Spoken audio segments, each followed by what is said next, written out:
കുവൈറ്റിലുള്ള പ്രശസ്തമായ United Indian school എന്ന വിദ്യാഭ്യാസ സ്ഥാപനം, സാൽമയിൽ പ്രവർത്തിക്കുന്ന Indian public school, Al Aliya international Indian school Riyadh. കുവൈറ്റിൽ 1995 സ്ഥാപിതമായ ഇന്ത്യൻ ഓവർസീസ് കോൺഗ്രസ് എന്ന ഇന്ത്യൻ നാഷണൽ കോൺഗ്രസുമായി ബന്ധപ്പെട്ട സംഘടന അദ്ദേഹത്തിന്റെ ഒരു കാലത്തെ കോൺഗ്രസുമായുള്ള ആത്മബന്ധം വെളിവാക്കുന്നു. ശ്രീമതി സോണിയാഗാന്ധി, ശ്രീ വയലാർ രവി, ഉമ്മൻചാണ്ടി, തെന്നല ബാലകൃഷ്ണപിള്ള മുതലായ ഒട്ടുമിക്ക പ്രശസ്തരായ കോൺഗ്രസ് നേതാക്കളും ഇക്കാലത്ത് അദ്ദേഹത്തിന്റെ ആതിഥ്യം അനുഭവിച്ചിട്ടുണ്ട്.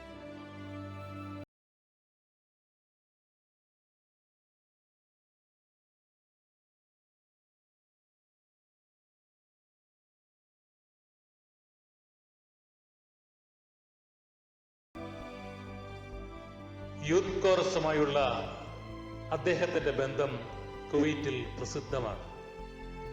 15 വർഷത്തിന് മുൻപ് ഡിനോമിനേഷന്റെയും ഗായക സംഘങ്ങളെ പങ്കെടുപ്പിച്ചുകൊണ്ട് ഇവിടെ ഒരു പരിപാടി നടത്തണമെന്ന് ഞങ്ങൾ കുറച്ചുപേർ കൂടി തീരുമാനിച്ചു. യൂത്ത് കോറസിന്റെ 10ാമത് വാർഷിക ദിനത്തിൽ മുൻ എംപിയും അഖില കേരള ബാലരസികത്തിന്റെ ശങ്കരൻ ചേട്ടന്റെ പ്രതിനിധിയുമായ ബഹുമാന്യനായ ശ്രീ പാല കെ മാത്യുവിന് ആതിഥ്യം അരുളുവാനും അദ്ദേഹത്തിന് സാധിച്ചു. 20ാം വാർഷിക ദിനത്തിൽ യൂത്ത് കോറസ് സംഘങ്ങൾ അവതരിപ്പിച്ച എസ്തർ എന്ന ചരിത്ര സംഗീത നൃത്ത നാടകത്തിന്റെ പ്രേരക ശക്തിയും ബഹുമാന്യനായ ശ്രീ തോമസ് ചാണ്ടിയായിരുന്നു. ആധ്യാത്മിക രംഗത്തും അദ്ദേഹത്തിന്റെ സംഭാവനകൾ വലുതാണ്.